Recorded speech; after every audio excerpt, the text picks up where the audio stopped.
welcome to this review recap of Castle Rock Series 1. So this recap review is of the season so far, so at the moment we are 3 episodes in. So if you know nothing about this show, it's a new show on Hulu that in essence is inspired by Stephen King's many stories. It's a town called Castle Rock that seems inherently evil. So we are 3 episodes in. So the question is it any good? Is it worth continuing to watch? For me, the answer is definitely yes.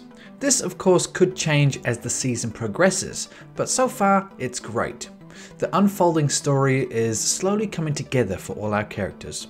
So trying to guess the connection between these characters is also a lot of fun. The acting, the script are all very enjoyable, and there's been quite a few intense scenes that really put you on edge. But the real shining star so far is the town, Castle Rock. Very evil, very gloomy, haunting scenes and haunting camera shots as well. So if you have yet to watch the show, or you're just kind of on the fence whether to watch it or not, a bit of a warning, I will now go into spoiler territory around character development and some major plot points. So the way the character stories are slowly coming together for me within Castle Rock is really building to a great mystery and a lot of suspense. The joining point of the story really seems to be the day Henry Deaver disappeared as a child. So far my assumption would be that Henry's father was abusive. So perhaps he did push his father down a cliff. And that is also why Molly kills Henry's father as well, because she has that ability to feel emotions or feel someone else's situation. And she has been feeling all the abuse that Henry has been getting for his father, so that is why she killed him. Initially it was a bit strange as to why the child would go across the road and kill an adult like that, but if you look at it like that, she is trying to save herself and also trying to save Henry from this man. But still, it doesn't explain the strange circumstance when Henry was found by Alan.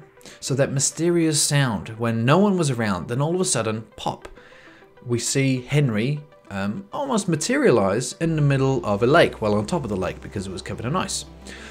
So very strange, almost teleporting like that in that strange sound. So in the same time frame, the same type of era, within the same few years, we also have the Shawshank Fire and the locking away of the unnamed prisoner by Warden Lacey. So will we see all these characters have a story crossover point?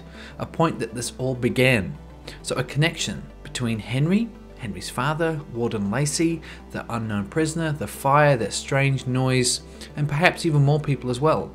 But either way, I'm really interested to find out what has occurred and what transpired to cause all these events.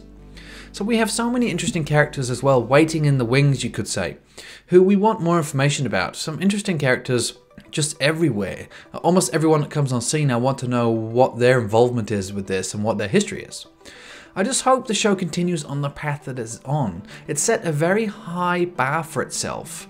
So whatever the reveal at the end of the season, or whatever plot twists await us, let's hope it is a good one and it's not a bit of a letdown. I've heard many people as well mention in a few comments and also in other places, like, is this show any good for someone who doesn't know much about Stephen King? Or isn't much of a Stephen King fanatic, you could say? I honestly don't think it would take anything away from this show and how you interpret it if you're not a fan of Stephen King's movies. Many of the stories he makes are amazing, but I don't think there's any requirement to have watched any of his stuff previously to get anything more out of the show. Of course you have the Easter eggs, but I don't think that's going to add to a massive story point at the moment anyway. This is all taking it from 3 shows in. There's definitely been some Easter eggs that are really cool for people that know about the Stephen King world, but an Easter egg for me isn't really something, it's not pivotal to a plot point or a character. It's just an additional point that is quite cool that you have a memory of from a historic movie that you've watched. But once again, it is not a determining factor in the main story so far anyway. So I do recommend this show for fans of mystery movies, mystery TV shows, thrillers and horrors, and of course anyone who does enjoy Stephen King's content. But for now, I shall leave this little recap review here, and I'm anxiously waiting for episode 4. So I hope you enjoyed this. So let me know some feedback below. Did you enjoy me covering a show like this? Do you want me to go more in depth into this show about more plot specific points and character development for the next episode? Or are you just happy with just a bit of an overview with my favorite points? Leave that feedback below, as always appreciated.